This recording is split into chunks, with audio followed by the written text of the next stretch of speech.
everybody, in this week's video I'm going to give you a tip on how to break a plateau on any strength exercise you want.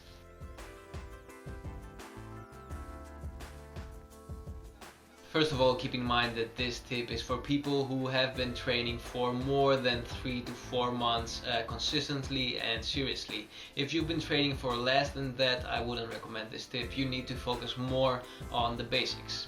So today's tip is frequency. If you're not doing the exercise you want to get better at more than at least 2 times a week, then you're not training seriously enough. You need to do an exercise at least 3 times a week and do 3 heavy sets in it.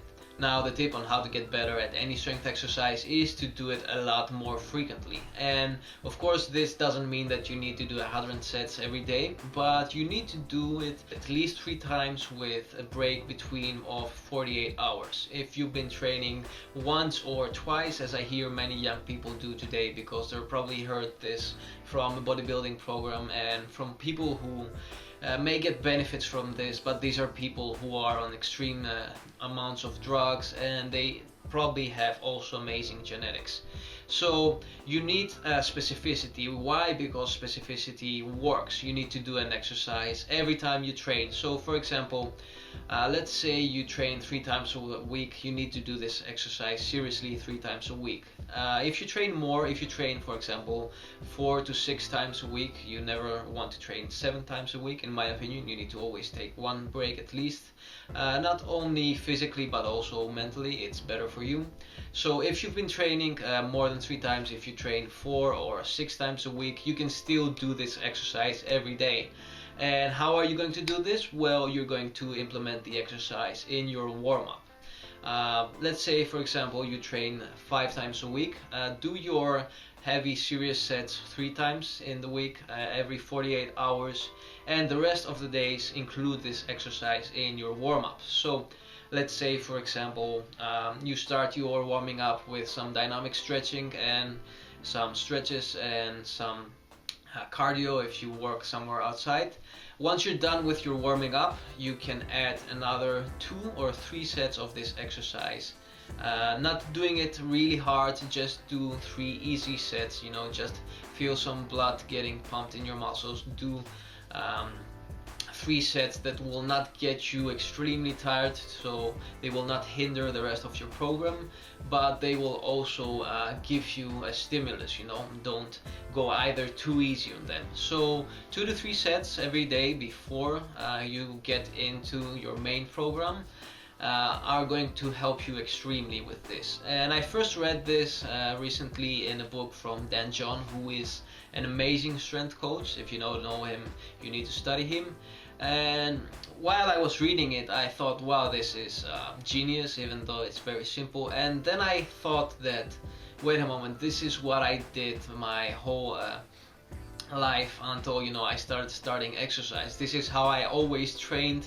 We always trained at least 3 times a week, and we did at least 4 sets in 6 to 7 multi-joint exercises, and we did them hard. And besides that, we did extreme amounts of cardio the other days because, well, I loved to run and I was a rower, so we did a lot of cardio and we did a lot of volume, and we still got amazing results. Now, I don't recommend this, of course, to people, especially older people, but if you're young, you know, if you're somewhere between 16 to 21, your body produces an extreme amount of anabolic hormones, and you can just include a lot of volume in your program. Of course, you need to do it strategically. You don't want to go really hard on your sets every day, but if you do it the way I told you, it's gonna work and it's gonna give you amazing results. Now, I've recommended this program a lot of times to young people, and some people, you know, get a bit upset because they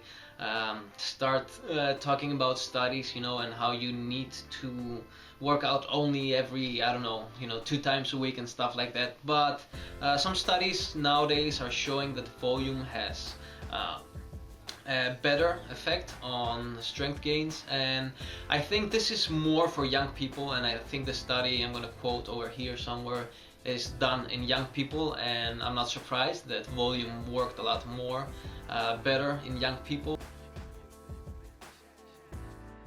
specificity works. If you keep on pounding on an exercise and you're not obsessed on it, if you don't obsess every day on getting better results, and you just keep on doing it and focus on your form and focus on muscle contractions, and focus on moving a step by step every day, then you will find out that one day your plateaus will be broken, and you'll think that it happens a lot more easily than you would thought it might take. Now, an extra tip is to always place the exercise you want to get good at in the beginning of your training program.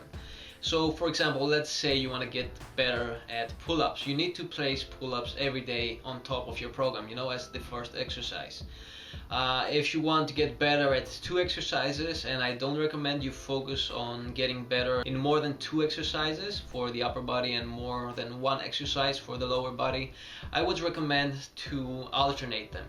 One day start with pull-ups, and the other day, for example, if you want to get better at handstand push-ups, the other day start with handstand push-ups, and alternate this two every time, every next training you have. Now, on another note, I want to tell you that this is a good technique, a good tip to break plateaus, but you don't want to keep it as a long-term training strategy, because you're probably going to have 2 prices you're going to have to pay, and the first one is boredom.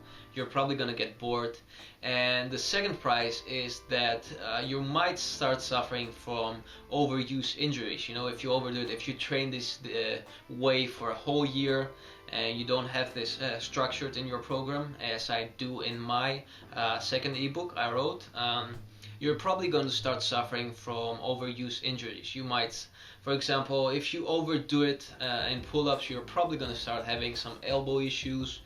If you overdo handstand push-ups, you might start having some shoulder issues, and this is especially for people who are older than 30 years old. It probably works a lot better in younger people. Younger people can do this for a lot more time, but you still don't want to risk this. So always keep in mind that it's a strategy, it's not long-term, it's a short-term strategy. It's a great way to break plateaus, but it's not something you want to do forever. So that was all. I hope you liked this video, and if you really did like this video, make sure to like the video below.